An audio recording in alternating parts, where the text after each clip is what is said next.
अस्सलाम वालेकुम very good morning વિદ્યાર્થી મિત્રો આપણે ચેપ્ટર 9 ની અંદર લાસ્ટ ટાઈમ ઘણી બધી વસ્તુ વિશે ભણેલા ન્યુક્લિક એસિડ વિશે પણ ભણેલા પ્રોટીન વિશે પણ લિપિડ વિશે પણ માહિતી મેળવી હતી હવે આજે જે છે તે આપણો ટોપિક જે છે એ પ્રોટીનની રચના છે એટલે કે સ્ટ્રક્ચર ઓફ પ્રોટીન તો સામાન્ય રીતે પ્રોટીન વિશે આપણે એવી માહિતી મેળવી હતી કે એમિનો એસિડ જે છે તે ઘણા બધા જોડાય બરાબર ત્યારે જઈને પ્રોટીન આખું બને છે બરાબર તો એના ઉપરથી આપણે એમ કહી શકીએ કે પ્રોટીન શું છે બરાબર તો એમ કહી શકાય કે પ્રોટીન એ વિષમ પોલિમર છે પ્રોટીન શું છે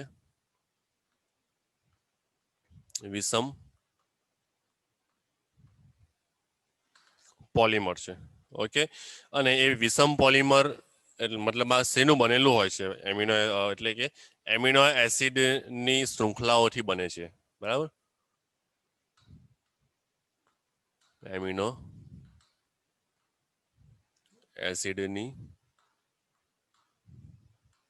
શૃંખલાથી શું બને છે પ્રોટીન બને છે બરાબર અને એ કેવું છે વિષમ પોલિમર છે એટલે કે અલગ અલગ પ્રકારના એમિનો એસિડ જ્યારે જોડાય છે ત્યારે તે શું બને છે એક આખું પ્રોટીન બને છે બરાબર અને એમિનો એસિડ જે છે મેં તમને બતાવ્યું હતું કે 20 પ્રકારના છે ટોટલ કેટલા પ્રકારના છે 20 પ્રકારના એમિનો એસિડ છે તો એ અલગ અલગ જોડાઈ બરાબર અલગ અલગ પ્રકારના એને કહેવામાં આવે છે વિષમ પોલિમર ઓકે ચાલો તો સામાન્ય રીતે પ્રોટીનની રચના કેવી હોય પ્રોટીનની રચના કેવી હોય તે સમજાવવા માટે અલગ અલગ વિષયની અંદર અલગ અલગ પ્રકારે વ્યાખ્યા તેની આપવામાં આવે છે ઉદાહરણ તરીકે કેમેસ્ટ્રી વાળાને તમે પૂછો બરાબર કે પ્રોટીનની સંરચનાને શું કહેવામાં આવે અથવા કઈ રીતે દર્શાવવામાં આવે બરાબર તો એ કંઈક જવાબ અલગ આપશે બાયોલોજી વાળાને પૂછો તો એ અલગ જવાબ આવશે પછી તમે ફિઝિક્સ વાળાને પૂછો તો એ અલગ જવાબ આપશે બરાબર એટલે કે અલગ અલગ શાખાના જે લોકો જે છે તે આને અલગ અલગ રીતે વ્યાખ્યાયિત કરે છે ઓકે તો સામાન્ય રીતે પ્રોટીનની જે રચના જે છે તે એકચ્યુઅલી છે શું તો અણુઓની સંરચના છે શું છે અણુઓની સંરચના છે બરાબર એ અણુઓની સંરચના જ્યારે તમે અલગ અલગ વૈજ્ઞાનિકોને અલગ અલગ શાખાના વૈજ્ઞાનિકોને પૂછો ઉદાહરણ લઈએ તો અકાર્બનિક રસાયણ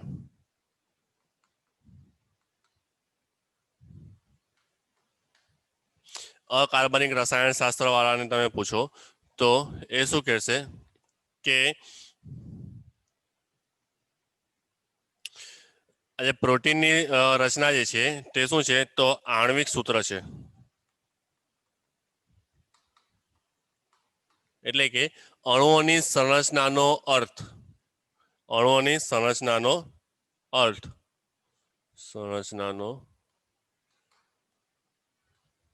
અર્થ અકાર્બનિક વાળા શું બતાવશે તો એ શું છે તેનો અર્થ આણ્વિક સૂત્ર એટલે શું તો ઉદાહરણ લઈએ દાખલા તરીકે NaCl આ અકાર્બનિક વાળા પ્રોટીનની રચનાને આ પ્રકારે દર્શાવશે બરાબર અથવા તો બીજું ઉદાહરણ લઈએ MgCl2 બરાબર ચાલો જ્યારે પછી કાર્બનિક રસાયણ શાસ્ત્રમાં તેને જોઈએ કાર્બનિક રસાયણમાં તો લખીએ અહીંયા કાર્બનિક રસાયણ શાસ્ત્ર વાળા તો એ જે છે તે આને કઈ રીતે દર્શાવશે તો અણુઓની સંરચનાનો અર્થ જે છે તે દ્વિપરિમાણિક સંરચના છે હવે શું બતાવશે તે કે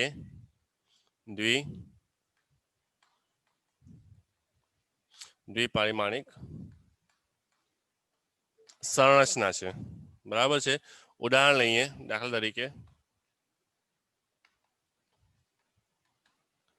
બેન્ઝીન અને નેપ્થેલિન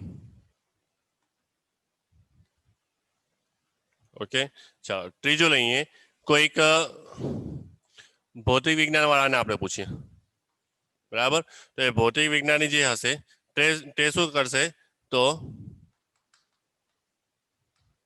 ભૌતિક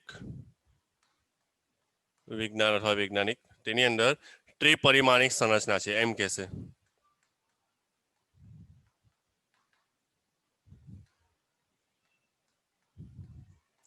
ત્રિપરિમાણિક સંરચના છે, બરાબર. ચાલો, અને જ્યારે જીવ વૈજ્ઞાનિકને આપણે પૂછીએ, બરાબર, તો એ શું બતાવશે? 4 સ્તરીય સંરચના. ચાલો, હવે દરેક વિશે આપણે જોઈએ. તો પ્રોટીન જે છે તે શું છે? વિષમ પોલિમર છે, બરાબર. શેનું? એમિનો એસિડનું, બરાબર. ચાલો, તેની વ્યાખ્યા અથવા તેની સમજૂતી કઈ રીતે આપી શકાય? તો તે અણુઓની સંરચનાનો અર્થ જે છે તે અકાર્બનિક શાસ્ત્ર, બરાબર, ઇનઓર્ગેનિક વાળા અલગ આપશે, ઓર્ગેનિક વાળા અલગ આપશે, ફિઝિક્સ વાળા અલગ આપશે, અને બાયો વાળા અલગ અલગ આપે છે, બરાબર. સૌથી પહેલા જો આપણે અકાર્બનિકની વાત કરીએ ઇનઓર્ગેનિકમાં, તો તેની અંદર આણ્વિક સૂત્ર જે છે તે અણુઓની સંરચનાનો અર્થ છે, બરાબર. કઈ રીતે? તો એ આપશે NaCl અથવા તો MgCl. પછી કાર્બનિક વાળાને પૂછે તો તેની અંદર આ સંરચનાનો અર્થ કઈ રીતે આપશે? તો એમ કહેશે કે તે દ્વિપરિમાણિક સંરચના છે, બરાબર. 2 પરમાણુય સંરચના છે, દાખલા તરીકે બેન્ઝીન અને નેપ્થેલિન, કે જેની અંદર રિંગ આવે છે, બરાબર. તે ભૌતિક શાસ્ત્રીને તમે પૂછો તો તે શું કહેશે? કે તે ત્રિપરિમાણિક સંરચના છે, બરાબર. આ દરેક શું છે તે આપણે આગળ જોઈએ. ચાલો, બાયોલોજી વાળાને પૂછો તો એ શું કહેશે? કે 4 સ્તરીય સંરચના છે, બરાબર. ચાલો, આ દરેક વિશે આપણે જોઈએ. તો સૌથી પહેલા આપણે જોઈએ કે પ્રાથમિક રચના, આને શું કહેવામાં આવશે? પ્રાથમિક રચના, પછી દ્વિતીયક, તૃતીયક અને ચતુર્થક, બરાબર. સૌથી પહેલા આપણે વાત કરીએ પ્રાથમિક રચના.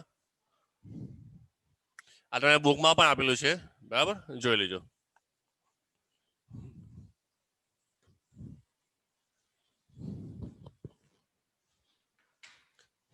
તો પ્રોટીનની પ્રાથમિક રચના,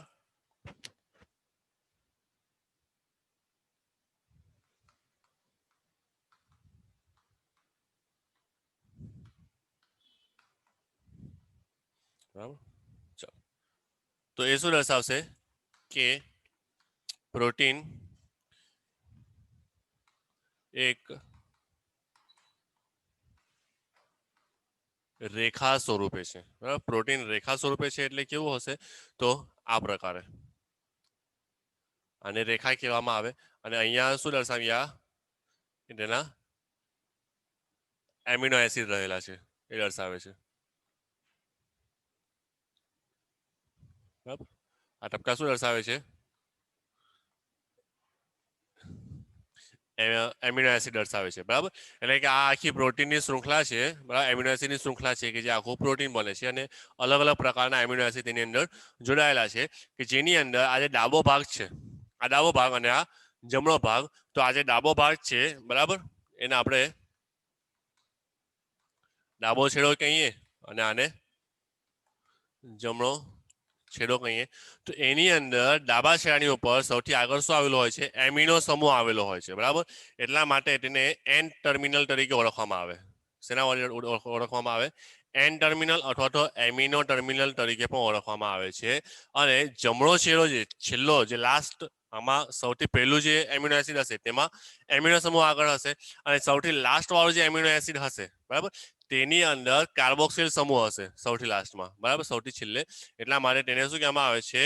તો સી ટર્મિનલ તરીકે તેને ઓળખવામાં આવે છે, અથવા તો કાર્બોક્સિલ ટર્મિનલ તરીકે પણ તેને ઓળખવામાં આવે છે. ઓકે, તો પ્રાથમિક રચના કેવી છે? તો પ્રોટીન કેવું છે? એક રેખા સ્વરૂપે છે, બરાબર. આ રેખા તેનું ઉદાહરણ છે. ચાલો, બીજી વાત કરીએ કે તે પ્રોટીનની દ્વિતીયક સંરચના. પ્રોટીનની દ્વિતીયક સંરચનાની વાત કરીએ તો એ દ્વિતીયક સંરચનાની અંદર જમણું ભ્રમણ કુંતલ, જમણું ભ્રમણ ધરાવતું કુંતલ, બરાબર.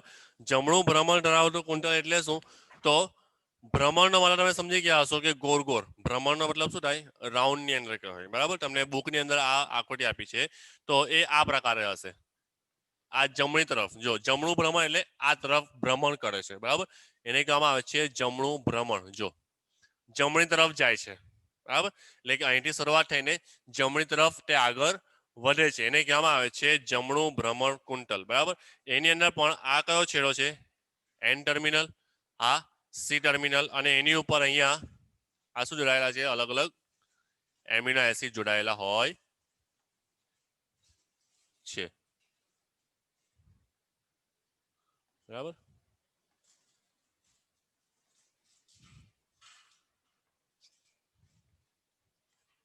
ઓકે, તો આ બીજી રચના છે, એને કહેવામાં આવે છે દ્વિતીયક સંરચના, કે જે શું ધરાવે છે, જમણેની કુંટલ ધરાવે, બરાબર. એટલે કે તમે કદાચ પેલું જોયું હશે, કેટલીક જગ્યાએ જે નિસરણી હોય, દાદર હોય, બરાબર, સામાન્ય તો કેવો હોય છે, સ્ટેપ બાય સ્ટેપ એકની ઉપર એક હોય છે, પરંતુ કેટલીક જગ્યાએ સો માટે કેવું હોય છે, રાઉન્ડની અંદર હોય છે, અને તે રાઉન્ડ કેવું હોય છે, જમણેની કુંટલ હોય છે, બરાબર. તમે જેમ જેમ જાઓ તેમ તેમ કેવું ઉપર એમ જમણી તરફથી તેમ ઉપર ઉપર જવાનું હોય છે, બરાબર. તો આવી દાદર સ્વરૂપે જે હોય, બરાબર, તેવું કુંટલ અહીંયા ધરાવે એને કહેવામાં આવે છે દ્વિતીયક સંરચના. ઓકે, ચાલો તૃતીયકની વાત કરીએ. તૃતીયક સંરચના, તો તૃતીયક સંરચનાની અંદર પ્રોટીનની લાંબી શૃંખલા પોલા ઊનના દડાની માફક પોતાના ઉપર જ વિતરાઈ જાય છે, બરાબર છે. એ લખીએ, પ્રોટીનની શૃંખલા ઊનના દડાની ઉપર, અહીંયા લખીએ પોલા ઊનના દડાની માફક પોતાના પર જ વિતરાય, બરાબર છે. વિતરાઈને એક સ્વરૂપ ધારણ કરે કે જેને કહેવામાં આવે છે ત્રિપરિમાણીય સ્વરૂપ. ત્રિપરિમાણ સ્વરૂપ કહેવામાં આવે છે, બરાબર. ચાલો, તો તે કેવું હશે, તો એ રચના તમને બુકમાં આપી નથી, બરાબર, અથવા આપેલી છે પણ વ્યવસ્થિત તમને દેખાશે નહીં, બરાબર. ચાલો, તો એ આપણે અહીંયા દોરવાનો પ્રયત્ન કરીએ. તો એ પણ કેવું હોય છે, સામાન્ય આવું જ હોય છે, સામાન્ય રીતે કેવું હોય છે, આવું જ હોય છે, પરંતુ તમે જોઈ શકો કે તે જો આ પ્રકારે જ હોય છે. આ છેડો અહીંયા ખુલ્લો છે ને, તો એ છેડો ફરીથી અહીંયા આવીને આ પ્રકારે, બરાબર, આ રીતે જોડાય છે. એટલે કે માની લો કે એક દડો હોય, ઊનનો તમે દડો કદાચ ના જોયો હોય, બરાબર. પહેલાના જમાનામાં જ્યારે હાથથી સ્વેટર બનાવતા હતા ત્યારે આ ઊનના દડાનો ઉપયોગ થતો હતો, બરાબર. અત્યારે ટીવીની અંદર, કાર્ટૂનમાં કે ગમે ત્યાં તમે જોઈ શકો. તો ઊનનો દડો હોય, બરાબર, તેની ઉપર જ દોરીઓ, એટલે કે ઊનની દોરી વીંટાળવામાં આવતી હતી, બરાબર. તો એકના ઉપર એક, આવી રીતે એકના ઉપર એક તે જોડાય છે આ રીતે, બરાબર. તો તેવી જે રચના બને છે તેને કહેવામાં આવે છે તૃતીય સંરચના અથવા તો ત્રિપરિમાણ સ્વરૂપ ધારણ કરે, બરાબર, ત્રિપરિમાણ રચના, બરાબર. ચાલો, તો તેની અંદર જો અહીંયાની શરૂઆત થાય છે અને પેલો છેડો આવીને અહીંયા જોડાય છે, બરાબર. આ ફરીથી એની ઉપર જશે, ફરીથી પાછો અહીંયા એમ આવશે, બરાબર. એટલે કે આ એન ટર્મિનલ અને આ સી ટર્મિનલ છે. ઓકે, ચાલો. અને આ જે રચના જે છે તે જૈવિક પ્રક્રિયા માટે ખૂબ જ આવશ્યક છે, બરાબર. આ ત્રીજા નંબરની. હવે ચોથી રચના જોઈએ, તો ચતુર્થક સંરચના તેને કહેવામાં આવે છે.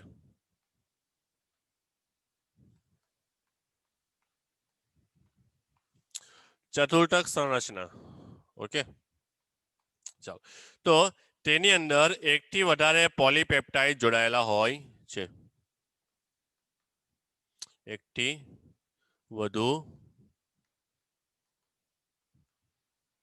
પોલીપેપ્ટાઇડ જોડાય. ઓકે, ચાલો. તો તેની અંદર પોલીપેપ્ટાઇડ જ્યારે જોડાશે, બરાબર, તો એ જે જોડાયેલા હશે તો બે પોલીપેપ્ટાઇડની વચ્ચે બંધ આવેલો હોય, બરાબર. એક આ તો હાઇડ્રોજન બંધ હોઈ શકે અથવા તો સલ્ફાઇડ બંધ હોઈ શકે, બરાબર. અને તે પ્રોટીનના સ્થાપત્યને પ્રદર્શિત કરે છે, બરાબર. ઉદાહરણ લઈએ તો આપણા શરીરની અંદર જે હિમોગ્લોબિનનો અણુ હોય છે, બરાબર, એ હિમોગ્લોબિનના અણુ જે પ્રકારે જોડાયેલા હોય છે, બરાબર, એ જે સંરચના હોય છે તેને કહેવામાં આવે છે ચતુર્થક સંરચના. શેને કહેવામાં આવે છે? ચતુર્થક સંરચના, બરાબર. તો એ કંઈક આ પ્રકારે હોય છે કે જેની અંદર આપણને એન ટર્મિનલ કે સી ટર્મિનલ ચોક્કસ ખબર ના પડે, બરાબર. આ પ્રકારે તે જોડાયેલું હોય, બરાબર. આ પ્રકારે એક હોય, આ બીજું, અહીંયા ત્રીજું, આ ચોથું હોય, બરાબર. તો અહીંયા બંને આની અંદર શૃંખલા પણ બતાવેલી છે કે બીટા શૃંખલા કે પછી આલ્ફા શૃંખલા, બરાબર. આ અંદર હશે આપણને દેખાય નહીં, બરાબર. તો આ એકબીજા સાથે શેના વધે, તો કાં તો હાઇડ્રોજન બંધ વધે કાં તો ડાયસલ્ફાઇડ બંધ વધે તે જોડાયેલા હોય છે, બરાબર. અને આનું ઉદાહરણ જ્યારે આપણે જોઈએ, બરાબર, તો એ દાખલા તરીકે મનુષ્યના